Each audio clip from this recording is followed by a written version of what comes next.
a heck of a player. And I'm curious because one of the things that I'm interested in is that, Brindamore likes his players to play a certain way. There were times when Ehlers played with the Jets, he would do things and the other players would kind of laugh, like he would do something that we were just not expecting. Go rogue a little? Yeah, like he would, and they'd be like, wait a sec, we weren't expecting that. And Carolina hasn't always liked that under Brindamore. So I wonder if they're going to bend a little bit too in the nature of creativity. I still think 2C is Carolina's big question. I tell you this, if Claude Giroux had hit free agency, and I didn't think he was going to leave, but if Giroux had hit free agency, I could have seen the Hurricanes taking a big run at him. Yeah. Well, it's interesting that I suppose the experience there for sure would be an attractive option for Carolina. And yeah, Giroux still just got a lot of game left. And when yes, he does. When Ehlers did media on Saturday, he said when he talked to Brindamore, they very much had the same vision in terms of how they see the whole fit with him within the lineup. But I suppose the conversation in July is one thing. It's another thing once they get to camp and the regular season gets going there. And when he was, of course, he's asked about the decision to move on from Winnipeg. And there was that whole idea about when Jonathan Toews signed that, maybe that could help entice Ehlers to stay, the opportunity to play with him. But in listening to the player the other day, Elliot, it felt quite clear that, even well before Toews had signed in Winnipeg, Ehlers had made up his mind that it was time for something new. Yeah, I think so. Like he didn't officially tell them until right before the draft. We reported right before the draft, but there were certainly people who believed even before then he was headed out, right? So that turned out to be 100% accurate. I'll say this: some of the other teams in the West, they really believe that Ehlers wanted some of the lighter travel on the East, just the health of his body and things like that. He's had some injuries, and I understand all that.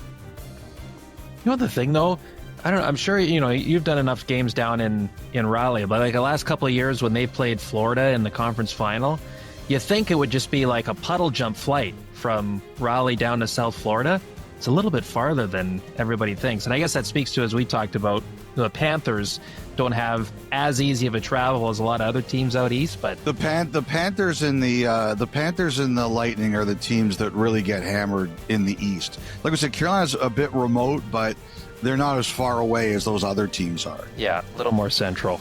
Okay, from Carolina to Columbus, who it feels like, Elliot, like they've got a good foundation built. Everything they went through last year, nearly making the playoffs.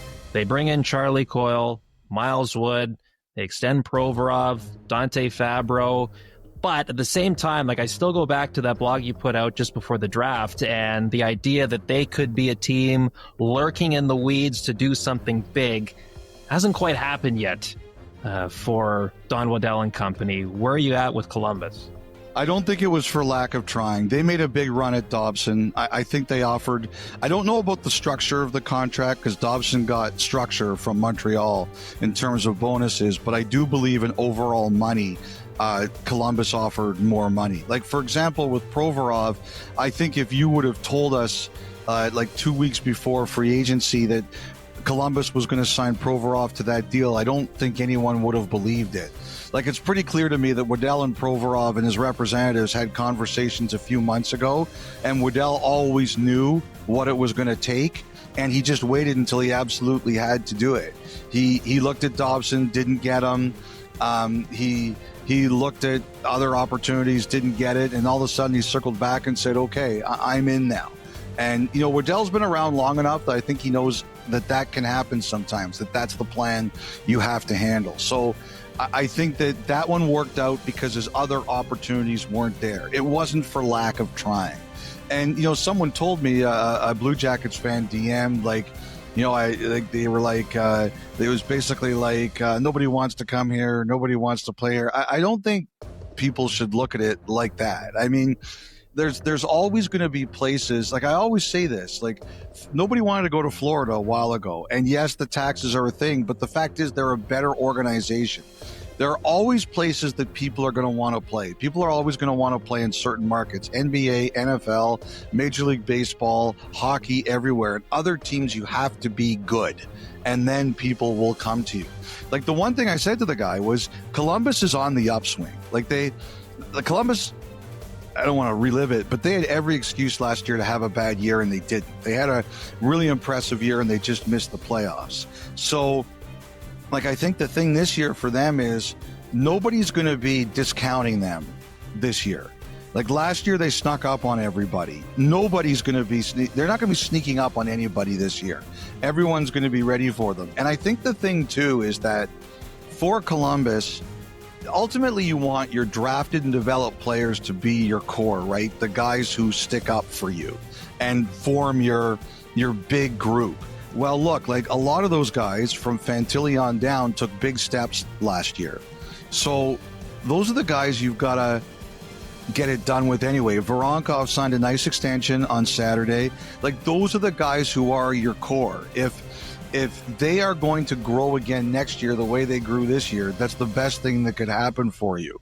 The thing I heard about Coyle is that, Colorado made it very clear that if you were going to get him, you were probably going to have to take Miles Wood too. Like, Miles Wood needed a change of scenery.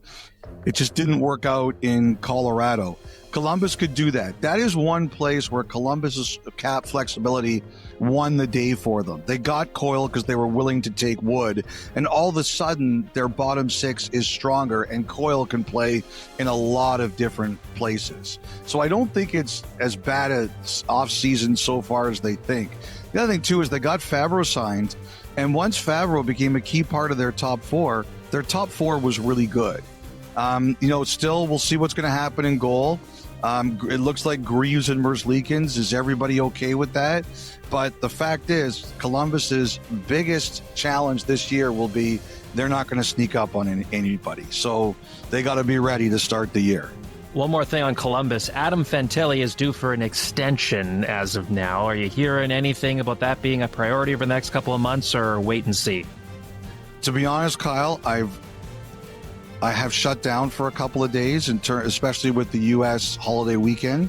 I can't say that I've heard anything new. Why wouldn't they want to do it?